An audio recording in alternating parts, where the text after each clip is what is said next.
శ్రీమాత్రే నమ. నాగుల చవితి శుభాకాంక్షలు అందరికీ. నాగుల చవితి రోజు పుట్ట చుట్టూ తిరుగుతూ ఈ మంత్రాలు చదవాలి. ఏమిటా మంత్రాలు? 9 మంత్రాలు చదవాలి. 9 మంత్రాలు చదవడం వల్ల మీకుండే కాలసర్ప కుజదోష నాగపని దోష తొలుగుతుంది.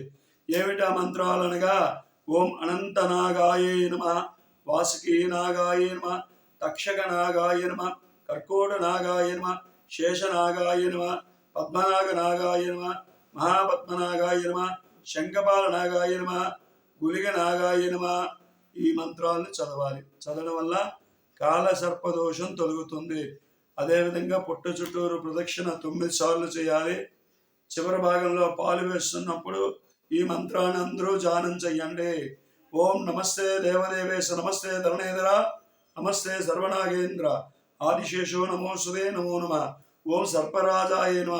అదేవిధంగా ఒక్కసారి శివుని జ్ఞానం చెయ్యాలి. ఓం తత్పురుషాయత్మే మహాదేవాయ ధీమహి తన్నో రుద్ర ప్రచోదయాత్. ఓం నమ శివాయ. సర్వే జనా సుఖినో భవంతు. అందరికి ఎటువంటి దోషాలున్నా నివారణ అవుతుంది. ఈ మంత్రాలు చదవండి. శుభం.